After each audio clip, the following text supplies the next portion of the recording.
زمانے میں کوئی انسان یہ دعویٰ نہیں کر سکتا کہ مجھے سب پتہ ہے، وہ صرف اللہ ہے جسے سب پتہ ہے۔ کہ یہ دعویٰ وہ کر سکتا ہے جو پیدا نہ ہوا ہو، یہ دعویٰ وہ کر سکتا ہے جس سے پہلے کوئی نہ ہو، یہ دعویٰ وہ کر سکتا ہے جس کے بعد کوئی نہ ہو، یہ دعویٰ وہ کر سکتا ہے جس کے اوپر کوئی نہ ہو، یہ دعویٰ وہ کر سکتا ہے جس سے چھپا ہوا کوئی نہ ہو، تو وہ صرف ایک اکیلا اللہ ہے۔ اور اللہ اس کو یوں بیان کرتا ہے، سبح للہ ما فی السماوات والارض وہو العزیز الحکیم۔ ڈیفنس والے میری تسبیح پڑھیں نہ پڑھیں، کل کائنات تیرے اللہ کی تسبیح پڑھتی ہے کہ وہ عزت و حکمت والا ہے۔ کیسی عزت ہے، کیسی حکمت ہے؟ لہو ملک السماوات والارض، زمین آسمان کا اکیلا بادشاہ ہے، اتنی عزت والا ہے۔ کیسی حکمت ہے کہ اتنے بڑے نظام کو چلاتے ہوئے نہ تھکتا ہے، نہ اونگتا ہے، اور نہ کوئی غلط فیصلہ کرتا ہے۔ کام زیادہ بڑھ گیا اور کوے کے انڈے سے کتا نکل آیا اور اللہ سوری کرنے لگا، بھائی میرے بندو معاف کرنا، ذرا ٹینشن بڑھ گئی تھی، کام زیادہ ہو گیا تو پتہ نہیں چلا، تو وہ کنویں کوے کے انڈے سے کبوتر نکل آیا، کتا۔ ایسے میں مثال دے رہا ہوں۔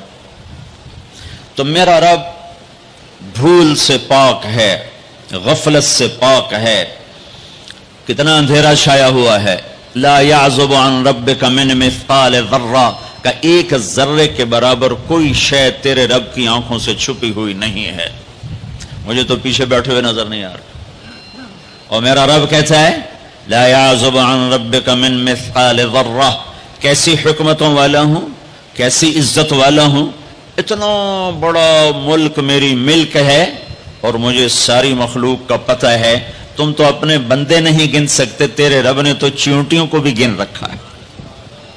تم تو اپنی چیزوں کا وزن نہیں کر سکتے، تیرے رب نے پہاڑوں کو تول کے رکھا ہے، سمندروں کے پانی کو تول کے رکھا ہے، اور دریاؤں کی موجوں کو ناپ کے رکھا ہے، اور بارش میں اترنے والے قطروں کو ناپ کے تول کے گن کے رکھا ہے، اور پوری دنیا میں ہر وقت کہیں نہ کہیں بارش ہو رہی ہے 24 گھنٹے 12 مہینے پورا سال 365 دن میں ایک دن ایسا نہیں جبکہ اس کائنات میں بارش نہ ہو رہی ہو۔ اور تیرا رب کہتا ہے یعلم عدد قطر الامطار، تیرے رب کو بارش کے قطروں کی تعداد کا بھی پتہ ہے۔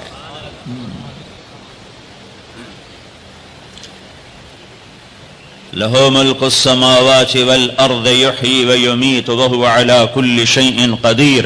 زمین آسمان کا بادشاہ ہے، زندگی موت کا مالک ہے، ہر چیز پر قادر ہے۔ هو الاول، میں ہوں اول جسے کسی نے پیدا نہیں کیا۔ میں اپنی ذات میں لامحدود، میں اپنی ذات میں ابتدا سے پاک، انتہا سے پاک۔ باقی سب کو میں نے بنایا، باقی سب کی ابتدا بھی ہے، انتہا بھی ہے، کہیں سے شروع ہے، کہیں پہ ختم ہے، کہیں سے کہانی شروع ہوتی ہے، کہیں سے دی اینڈ ہے۔ ایک اللہ، ایک اللہ، ایک اللہ جس کی نہ ابتدا ہے، هو الاول، کوئی ابتدا نہیں، والآخر، کوئی انتہا نہیں، والظاہر، کوئی اس سے بلند نہیں، والباطن، کوئی اس سے چھپا نہیں۔ تو جو چار صفتوں کا مالک ہو کہ اول بھی ہو، آخر بھی ہو، ظاہر بھی ہو، باطن بھی ہو، اب وہ یہ دعویٰ کرے کہ مجھے سب پتہ ہے تو خوبصورت لگتا ہے، سونا لگتا ہے۔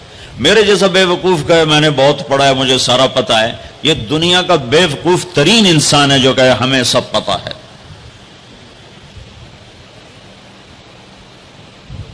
تو جب اللہ نے کہا هو الاول والآخر والظاہر والباطن، تو پھر کہا وہو بکل شیء علیم، میں پھر وہ اللہ ہوں جسے ہر شے کا پتہ ہے، کوئی شے چھپی ہوئی نہیں ہے۔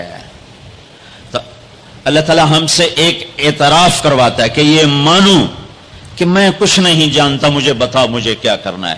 یہ نماز کی ہر رکعت میں آپ کا ذہن اس طرف نہیں جا رہا ہوگا کہ کون سی آیت ہے اور کون سی بات ہے جو اللہ اعتراف کروا رہا ہے کہ کہو مجھے نہیں آتا، مجھے نہیں آتا، صرف تیرے اللہ کو پتہ ہے، لہذا اللہ سے کہو مجھے راہ دکھائے۔ ہر رکعت میں. پھر تھوڑی چند آیات اور ملا لوں تاکہ جو میں کہہ رہا ہوں وہ قرآن سے بھی واضح ہو جائے. اللہ اخرجکم من بطون امہاتکم لا تعلمون شیئا. اللہ نے تمہیں ماں کے پیٹ سے نکالا، تم کچھ نہیں جانتے تھے، جاہل.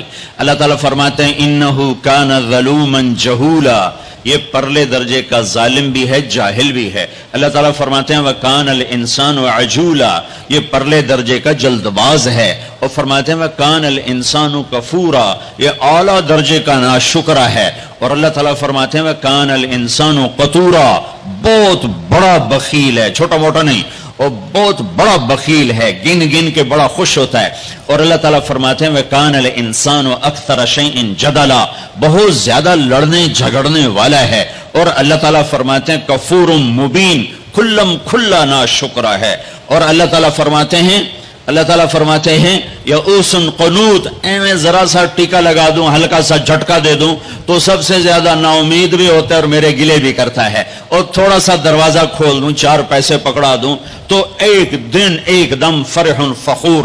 تکبر میں بھی آتا ہے، اپنی اوقات بھی بھول جاتا ہے. یہ قرآن کا ایکس رے. اب آؤ جو میں کہہ رہا ہوں، اللہ روزانہ ہم سے کہتا ہے، میرا زبان حال ہے، یہ اس آیت کے اندر یہ سب کچھ موجود ہے، اس طرف ذہن نہیں جاتا. میرا بندہ، میرا رب ہم سے روزانہ نماز میں کہتا ہے کہ تم کہو مجھے نہیں پتا کہاں جانا ہے،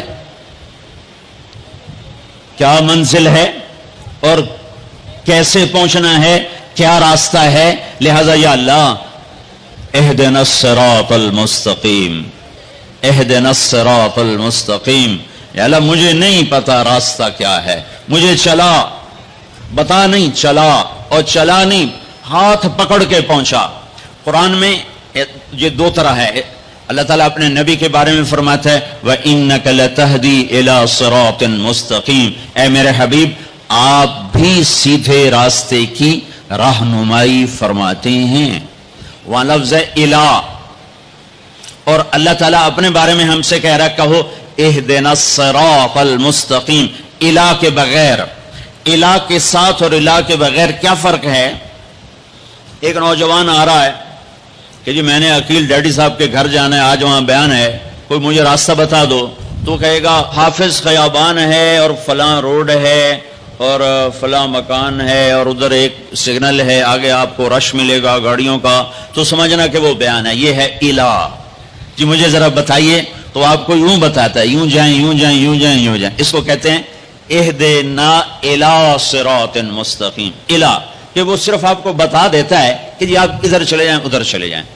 تو میں قربان جاؤں، میرا رب کہتا ہے نہیں یہ نہ مجھ سے مانگو. اگر میں نے تمہیں یوں کر کے بتایا تو تم ویسے ہی بھٹکے ہوئے ہو اور ہی بھٹک جاؤ گے. تو اللہ تعالیٰ کہتا ہے یوں مانگو یا اللہ. اس کی دوسری مثال، چونکہ زندگی سفروں میں گزری تو کئی دفعہ تو کسی نے بتایا تو پتہ چل جاتا تھا دوسرے ملکوں میں کہ یوں جائیں یوں جائیں. کبھی ایسا ہوتا تھا نہیں پتہ چلتا تو ہم اس کی محنت کرتے آپ ہمارے ساتھ بیٹھ جائیں، ہمیں ذرا وہاں تک پہنچا دیں. تو کوئی رحم دل بیٹھ جاتا تھا اور ہمیں وہ جا کے وہاں تک پہنچا دیتا تھا. کبھی کبھی کوئی معذرت بھی کر دیتا تھا. تو اہدنا الصراط المستقیم، اہدنا الی صراط مستقیم کا فرق بتا رہا ہوں. الہ کا مطلب میں نے بتا دیا کہ صرف میں آپ کو راستہ بتا دوں، آپ مجھے راستہ بتا دیں. جب آپ مجھے راستہ بتا دیں میں کہتا ہوں بھائی صاحب مہربانی کرو، مجھے نہیں سمجھ میں آیا کہ یہ کدھر کا آپ پتہ بتا رہے ہو، آپ ایسا مہربانی کرو آپ میری گاڑی میں بیٹھ جاؤ اور مجھے وہاں تک پہنچا دو. وہ کہتا ہے اچھا جی ٹھیک ہے آپ، کہ میں ساتھ بیٹھتا ہوں. وہ اب گاڑی میں بیٹھتا ہے اور چلاتے چلاتے چلاتے چلاتے چلاتے یہاں دروازے تک اتارتا ہے. میں کہتا ہوں عقیل صاحب کون ہے؟ تو وہ کہتا ہے جو سب سے موٹا ہوگا وہ عقیل صاحب ہوگا. ایسے ہی ایک لطیفہ لگا دیا. ویسے مسلمان کو موٹا نہیں ہونا چاہیے، پتلا ہونا چاہیے. ایک مسلمان کا پیٹ صحابی کا بڑا باہر نکلا تھا تو آپ نے یوں انگلی اس کے پیٹ پر ماری، یوں کہا اگر یہ یہاں نہ ہوتی تو کتنا اچھا ہوتا. لو کان ھذا فی غیر ھذا، یہ چربی یہاں نہ ہوتی تو کتنا اچھا ہوتا. کہ کئی آدمی ہیں جن کا پیٹ دائیں جاتا ہے وہ بائیں جاتے ہیں، وہ دائیں جاتے ہیں پیٹ بائیں جاتا ہے. وہ ہنستے ہیں تو منہ سے نہیں ہنستے، پیٹ سے ہنستے ہیں، ایسے ان کا پیٹ ہنس رہا ہوتا ہے. تو اہدنا الصراط المستقیم. اللہ کہتا ہے میرے بندو مجھ سے یوں کہو یا اللہ سچی بات یہ ہمیں کوئی پتہ نہیں چلے گا، ہمارا ہاتھ پکڑ اور چلا ہمیں اس راستے پر جس سے ہم بھی سوکھے چلیں اور لوگوں کو بھی دکھ نہ پہنچے اور ہم بھی جنت تک پہنچ جائیں، دنیا کے دکھوں سے نکل جائیں اور تیری جنت تک پہنچ جائیں اور تیری رضا تک پہنچ جائیں۔ اہدنا الصراط المستقیم، ہمارا ہاتھ پکڑ اور ہمیں ہاتھ پکڑ کے منزل تک پہنچا۔